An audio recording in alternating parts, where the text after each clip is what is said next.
This meeting is being recorded. Hello, thank you so much for joining us for today's tips for successful online enrollment during COVID-19, which is part of the virtual engagement series with ISS. Um, so thank you. So to start out with, I wanted to go do a brief overview. So today we're going to start with introductions. We're going to be doing reviewing 5 tips for online enrollment. Katie's going to share some online etiquette with us. And then we're going to do a review of online enrollment resources currently available. And then at the end, we have time slotted for an open discussion. So to start out with, we wanted to introduce ourselves, the two of us who will be speaking. We do also give a shout out to Kathleen Finnegan, who is our host for this whole session. So she's been crucial to helping for this whole engagement series. But my name is Cherise Bunn, and I am the Assistant Director of International Student Engagement here at UW-Madison. I have to be honest, I have only ever taken one online course. So that was one graduate school class. So we wanted to make sure that we were clear about kind of our experience with online enrollment as we are sharing this with you. Katie? And my name is Kaylin. I'm a senior international student advisor here with ISS. And I work here full time, but in my spare time, I am I'm enrolled in an online degree program through UW-Milwaukee. And so I've been taking one class per semester for about 2.5 years now. Yeah, my program is completely online, so I do have experience as a student taking online classes. I'm happy to share just some experience and some advice from my own, personal student experience with that. Awesome. Thank you, Katie. And I did want to mention that we may have a member of the International Student Advisory Board who was interested in participating in this, coming to talk about her personal experience with online enrollment as well. So to start out with the tips, the 5 tips we have, I wanted to start with the first one, which is to get organized. So some of the things with the switch we've had, the changes we've had in the last couple weeks for moving to remote work and working online, it's really important to take some time to revisit that syllabus that you got from your instructor at the beginning, and even read through the instructor's newer emails. They may have adjusted their syllabus, or they may have made different changes that would affect timing or delivery of different documents. So that's something to check in with. Also, with in the spirit of getting organized, it's important to strategize how you will email or reach out for help. So we know that professors have a lot of students reaching out to them right now, and professors have actually shared that the Dean of Students office, for example, was sharing that professors are very interested in how you're engaging and working with them in this new online world. Katie, did you have anything to share about the first tip, getting organized? I think that it is really important just to read everything closely, particularly in the online environment. It can be challenging to have clear understanding. So it's really important to reach out early and there are questions. So yeah, I think those are some good tips. Thank you. Tip number 2 is to set a schedule. So last week we had another engagement event on Friday when one of the students actually talked about how he's been most successful by setting his schedule and being pretty strict about it. So there's lots of different tools you can do this, but it's important to kind of schedule out your time. Make sure you have time set out for study time. When are you exercising? When are you taking breaks? When do you have the set lectures or class time? Um, When do you need to have group work time? And it is important to kind of budget your time. We only have 24 hours in every day. And so knowing how much time you actually have available to do things and how much it might take you to work on different projects is pretty important. One of my favorite examples of setting a schedule like this that's a little more strict is my oldest brother, when he went to law school, he actually had a schedule set out that was highlighted that told us exactly the intervals of time when we could call him and talk to him. So he had a very strict study schedule, and it did help him effectively finish law school and meet his goals. Katie, any other thoughts on schedule setting? I think it is especially important to set a schedule in the context of online learning because um, we live in such a a virtual environment, especially right now with the social isolation. And so people may be finding that they're spending a lot more time on their laptops and devices than maybe they did before. And so having kind of a space set aside or hours set aside that you kind of block off for certain tasks can really help you stay focused with finishing up homework or things like that. So for sure, that can be a challenge, but like getting kind of in the right headspace to say, okay, this is the time I'm going to dedicate to reading. This is the time I'm going to dedicate to my, writing or doing homework, and kind of being intentional about setting that time aside for yourself can be really helpful to keep yourself on task and keep yourself um, kind of productive that way. Definitely. You. So, our third tip is to avoid multitasking. So, the reality of multitasking is actually that it's a myth. You're not actually doing multiple things at one time.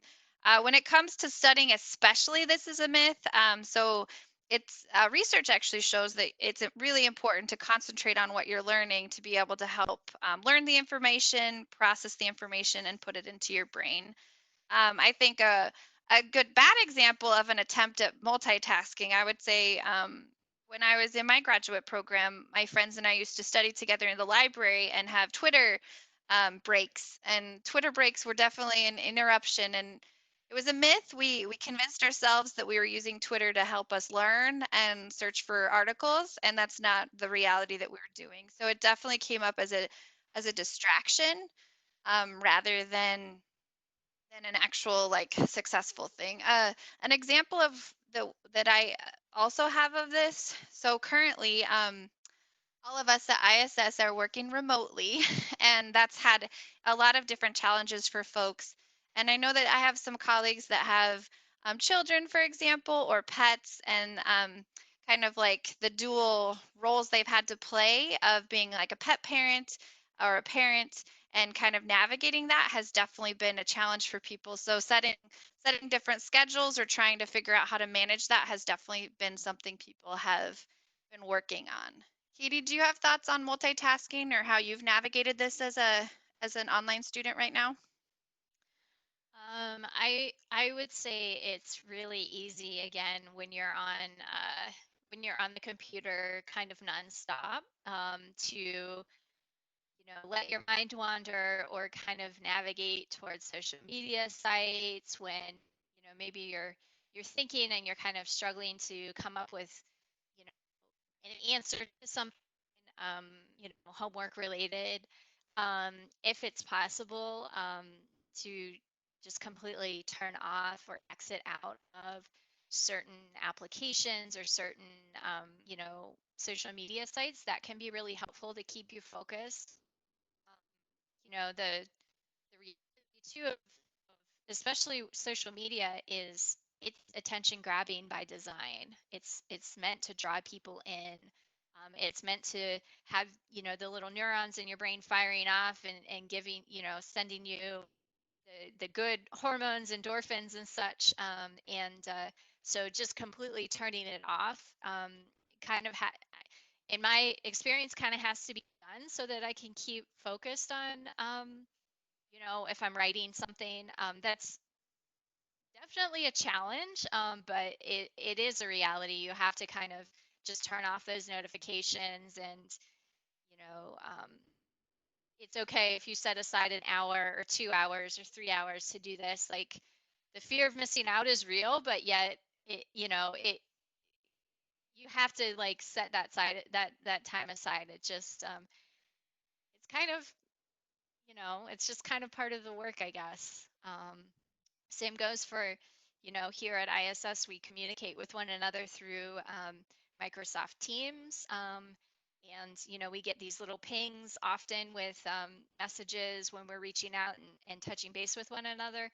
And in order to focus on, more attention, heavy tasks, you kind of have to shut those off and then go back to it later at a different time. In order to be productive with the time that you have. So yeah, it's a challenge, but I'd say it's doable too. You. Yes, the fear of missing out is very real. And I think that's something a lot of us are feeling right now with this new normal. So I'll get to the next tip. So the tip number 4 is to set up a study space. So setting up a space that you can use for study is different. That is different than other parts of the home is kind of important. So a personal example I can share. So I did mention that we at ISS are now working remotely, which means we're all working from our homes. I'm currently, you probably see a little visual of me. I'm currently in like my dining room, kitchen area of my apartment. And I actually had to get a separate space that worked different than like my kitchen table because everything was happening at my kitchen table and it was not something that I felt like I was constantly on the job, and it definitely didn't give me the mental break I needed, the kind of space to think and to kind of clearly kind of manage the and navigate the situation that we're facing. So finding a different space to study, similar to how some of you may have studied in the library before or found different things, but trying to set up a specific area of your home, wherever you're living, to be able to study could really help. Katie, do you have suggestions or thoughts on what you've done? I think kind of to build off what you were saying, Sharice, for sure, if it's possible to have even like a separate physical space to do work, that can really go, do a lot towards putting you in the right kind of mental space to be doing homework or working on things. I know personally, I'm really intentional about, doing my work in like in my office space. I have a separate room in my apartment that is where I have my office for, the remote work set up, and normally this is where I do my homework as well. Since now I only have one desk, so right now it's dedicated to my work for ISS, and so I've shifted my homework to a different location. It's in the same room, but it's in a different chair. Um, so I know I'm in my like homework chair when I'm doing my homework, and that kind of gets me in the right frame of mind to stay on task with my homework. And I keep my office chair to which is just another chair, but it's that's where I do my work for my job. I also, it can be also helpful to kind of set up little rituals for yourself, to kind of get yourself in the right frame of mind for completing work. For me, I like to make a cup of tea, and sit and have that tea with me while I'm working on my homework. I'm kind of surrounded by my highlighters and my pens and my my binder of work, and I have my laptop with me. So I'm just kind of setting up the space to be ready for that. Even changing your clothes, that can be a helpful thing. While I'm here, you know, working for ISS, I'm still getting dressed for the day in my work clothes. I'm still, doing everything as if I'm going to work because I really am. And that can kind of helps me be a professional in my in my house. And I would say the same goes for doing homework. Like if it helps you to be in a certain outfit or in a certain, to dress a certain way, that can kind of get you in the right frame of mind as if you're going to class, for example. So yeah. Thanks, Katie. That's awesome. Yeah, I'm a coffee drinker. I do drink tea, but tea's the evening thing. So to to make myself like actually get ready for a day of work, I would be somebody who would make coffee at home. And if you're somebody who usually gets coffee or studies in a coffee shop, trying to emulate that in your home could be useful. I realize. Thanks for the pointing out too, Katie, the situation. So like, not everybody would have like a second table in your home, and I think even moving your location, imagine you have a small table that you actually get to work with, or a small desk, or maybe moving and sitting on a different side of the table or something, just to kind of like shift your mindset from the homework aspect to the reality of like, I just want to have coffee and breakfast," something like that. So Yeah, definitely. I'm even intentional about where like I don't bring homework to my bed because that's where I need to sleep.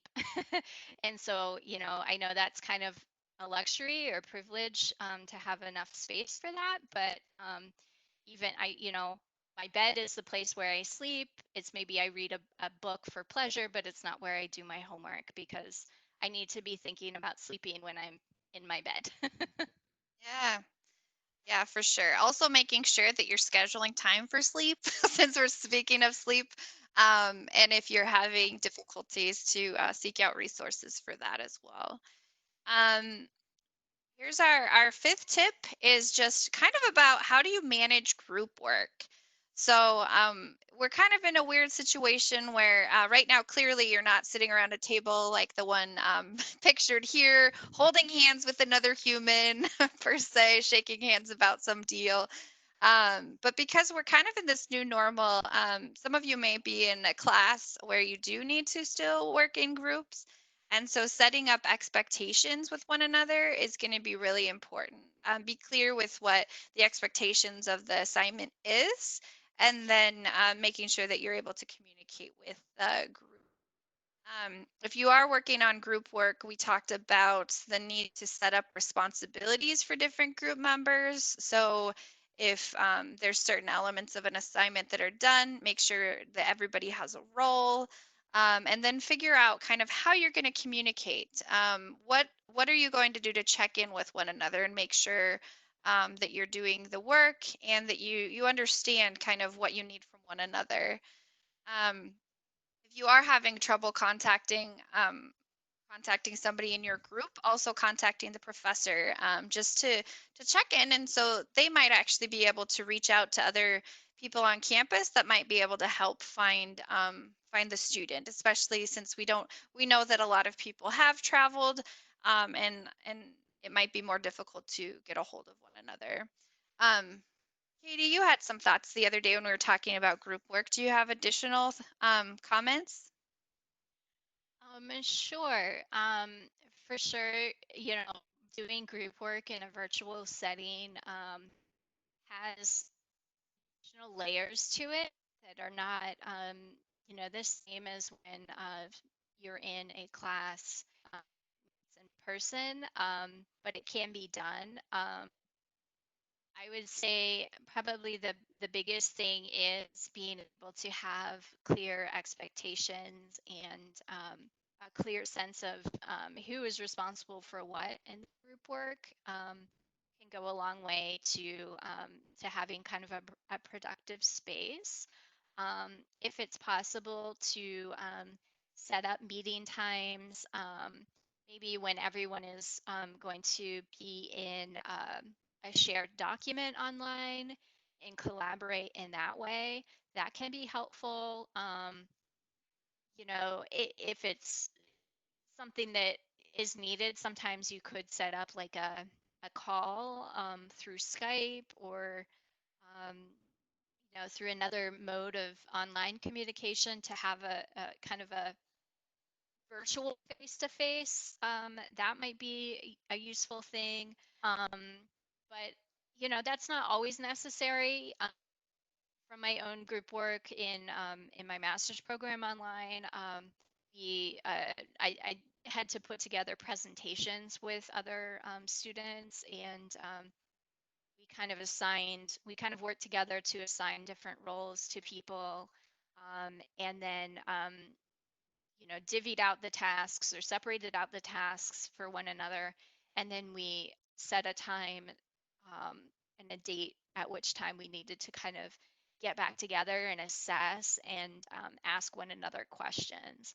Um, and it's usually necessary to be a bit more explicit and direct in online communication.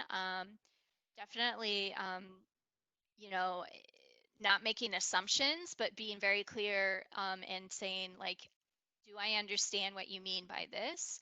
And kind of, having that clear conversation can really help, you know, not have like misunderstandings or miscommunications. Definitely, it takes that extra step, but that can be really helpful so there aren't like, you know, surprises at the end or misunderstandings, so to speak. Yeah. You. So our next, so we're done with the top 5 tips right now. I will share with you in a few minutes where you can find some of the resources and stuff. But um, our next slide is actually for Katie to shine with a little more online etiquette. Yeah. So as I said at the beginning of the session, I've been enrolled in an online master's degree for about 2.5 years. I guess I'm in my 5th semester, but I'm only taking one class per term because I'm also working full time. So I find that it can be, you know, being in an online class is just as much work as an on-campus class, with the added level of, kind of holding yourself accountable in your own space. You're not going to class, in person, but you still have deadlines that are listed in the syllabus. You still have, potentially group work. So, for me, I've uh, listed out my deadlines in my agenda. um, I've read through and kind of marked out like here are the homeworks that I need to do each week. Here are the discussion pieces that I need to do because my classes have mandatory discussion. You have to post each every twice a week for each class. So I kind of list those out that when I need to do them. I kind of also just having like a virtual space for the class in Canvas.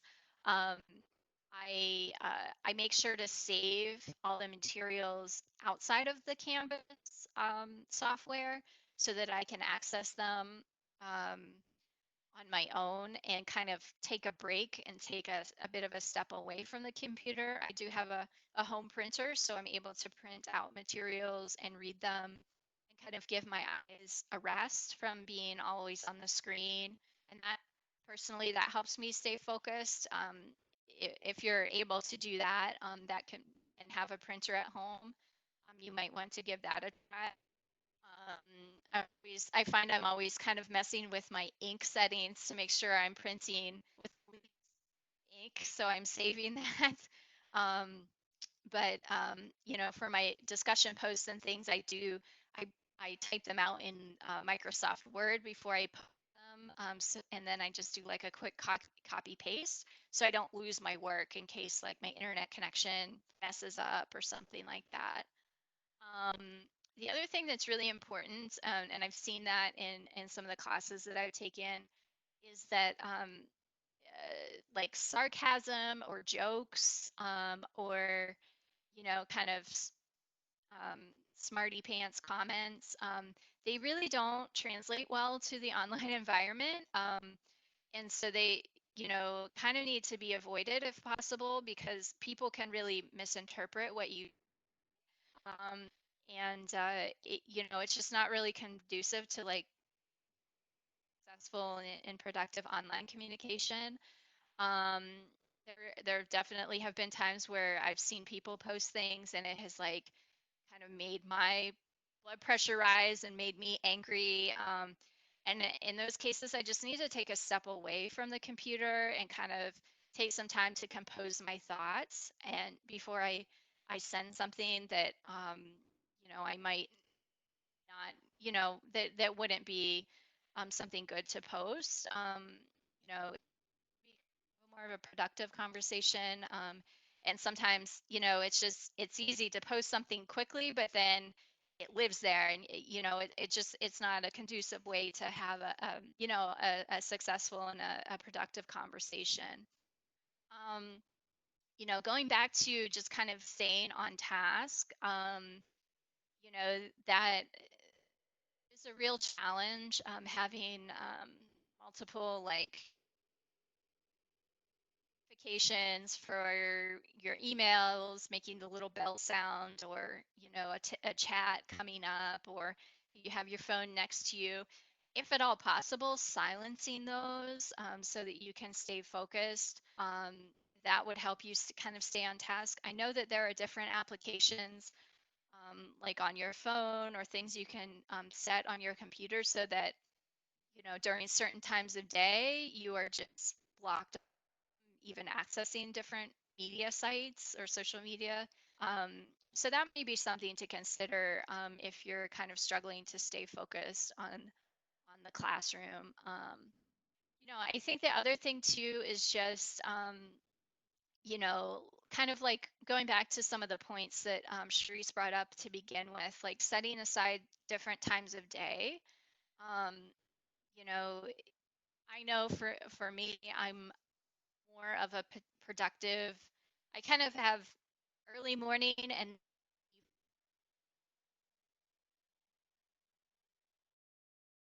homework, and where I'm better suited to be writing, having a creative, mindset. So that's kind of when I schedule my time. And then so I have kind of a more of a set, like I'll work, Saturday from 8 a.m. until noon, and then I take a break through the afternoon, and then maybe I'll get back to my homework at 6 p.m. through 10 at night or something like that. And I kind of have those blocked off as, that's when I'm going to be working on my homework. And gives it's just as important to give yourself breaks as it is to give yourself dedicated work time to homework. Because when it all bleeds together, then, not having a break at all, can be really, really challenging to do anything well, kind of going back to that multitasking bit. Um, it's not possible to multitask resting and also working on homework. Like those are two separate activities. And so to do either one of them well, you kind of have to focus on them. So yeah, those are kind of my tips for now. Awesome, Katie. Thank you so much. So we're going to transition in a few minutes into the discussion part, but I am actually going to share with you for resources that exist. So I have them up here. So online, on the UW-Madison site, there are different tips for learning remotely. And so some of the tips you'll actually have seen that we shared are here. So we were trying to share out what amazing stuff is out here for all of you to access. The second tool in particular is technology for learning remotely. So they have different information about what you need, and how you might be able to like, so for example, this was my favorite, how to manage slower internet or low bandwidth. So they have different information you can see here. They mentioned something about printing. I know that students have been asking about that in the past.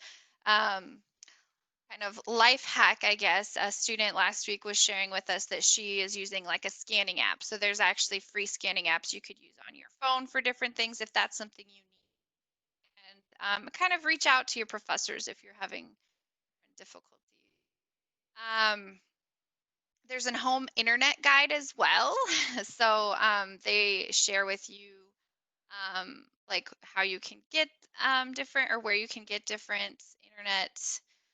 Um, and yeah, so this hopefully could be useful. And the third one is specific for like academic support. So where you could actually get like learning support right now. And there's actually quite a few scrolling, quite a few different things you could check in with and see what is available remotely. So that's that. Wanted to go. So we have this, and I'm gonna stop sharing my screen after. Oops. Oh no. There we go. So kind of open discussion prompts, and I'm going to stop sharing my screen so that we can have more of an open discussion. But what's currently working for you? What are some of the primary challenges you're facing? How are you connecting to or studying with your peers in classes? And then how are you navigating the challenges of different time zones?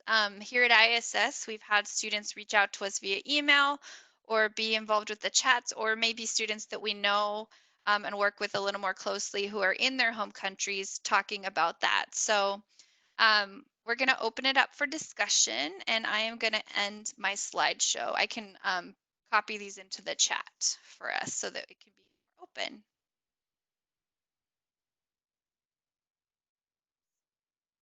The nature of this open discussion, I am going to end. Did you stop? Wait, sorry, what?